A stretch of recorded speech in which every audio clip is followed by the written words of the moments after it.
Yo, what's up mga ka-all trade? What's up mga ka-way? Welcome back to our channel. Ngayon ipapakita natin ang pagkabit ng customized rearset pure stainless by JC9 rearset.com. Ilalagay natin yung page niya sa baba, sa description. Pasalamat pala tayo ulit sa ating product, ang F2R Racing Oil Additive, ang 60 ml. Yan. Para sa ating mga alagang motor, and 250 ml para sa ating mga sasakyan. Yan. 4 wheels, gas man or diesel. Yan. Mabibili nyo po ang ating product sa Shopee and Lazada. Ilalagay natin ang link sa description sa baba. So ngayon, pakita na natin. Huwag natin patagalin pa. Ito na ang ating customized rearset, pure stainless. Let's go! Look, if you had one shot in one moment. Haters want me clap, they chrome it in. Haters want me clap, haters want me clap, haters want me clap, haters want me clap, haters want me clap, haters want me clap, haters want me clap, they chrome it in.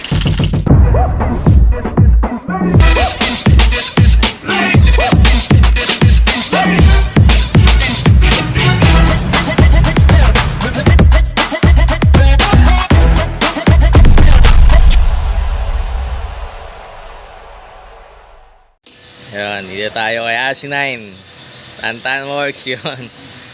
Dito tayo nagpapagawa ng shifter kahit nung sa Sniper 150 ko pa. Yan. Susukatan na yun ni Tantan. Unang papogi, reset muna agad. Para may model ka na agad, no? Sukatan natin pa reset. Pure stainless. Yan, tinanggal na yung cover ng sprocket para sukatan ni Tantan. Shifter 1446 pala to. So 150 1442.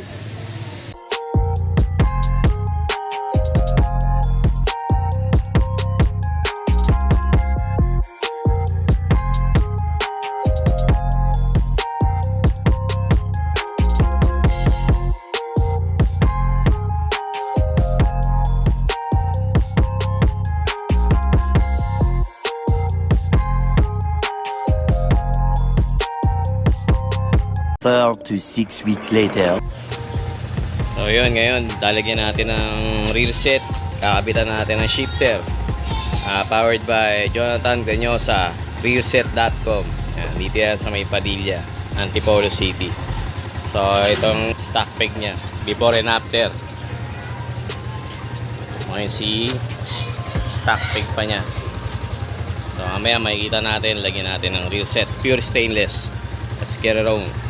Ayun, dito na tayo kay Tantan Works, rearset.com, yun, shout out, yun. Dito lang yung papagawa ng customized rearset, pure stainless. Dito ko rin pinagawa yung sa Sniper 150 ko dati. Ayun, nakabili na tayo nung para sa shifter. Dapat mas mahaba kasi para umabot dun sa ikakabit na rearset. So ito yun. Baklasin na Master Eric. Baklasin na yung ating center stand. Ay, tsaka yung pipe. Pati yung sa Master. Babaklasin rin yan, no? Ay, hindi na.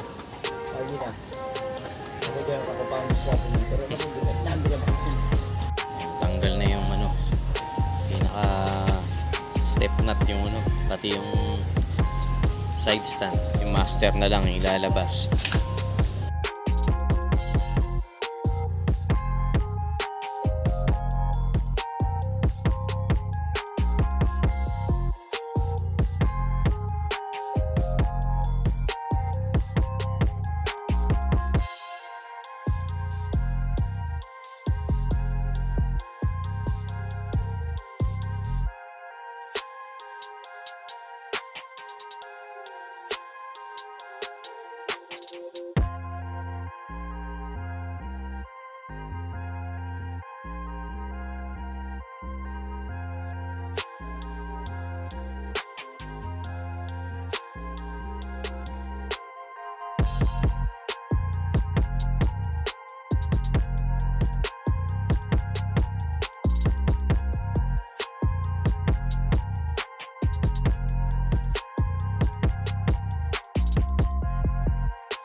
So, ayan na yung grand finale.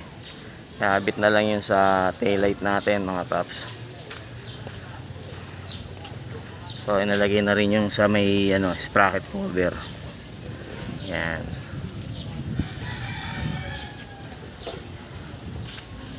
So, ilalagay ko sa link yung page ni Tantan. JC9 rearset.com no pre. Yan. May makikita yung mga masterpiece ni Tantan. Yan. Shoutout nga pala kay kay Master Tantan. Ayan, 'yon. Siya yung gumagawa ng ating rear set. Ayan yung mga masterpiece niya. Marami yan. May pang raider, ito yung pang raider mga paps. May pang raider siya. Crew.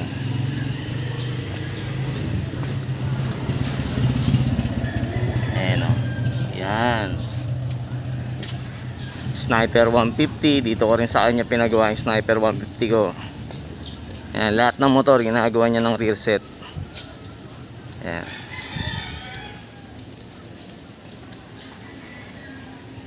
Yan. Natin ang sticker JC9. Yun. So, sakto na mga paps. Yan. Yan. Ito lang yung rearset.com.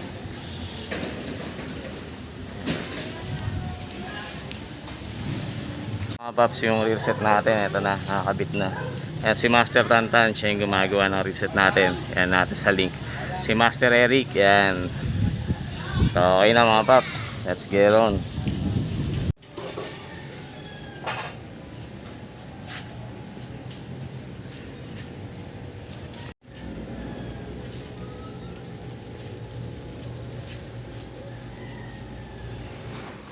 Yun, so nakita nyo na ang pagkabit ng ating rear set, pure stainless, customized rear set. Salamat po ulit sa F2R Racing Oil Additive. Shoutout kay JC9, rearset.com. So, pag magpapagawa kayo sa kanya ng rear set, kahit anong motor, pwedeng pagawa sa kanya. Medyo maulan ng panahon, so ingat mga ka-wayway and mga ka-all trades. Ride safe and God bless.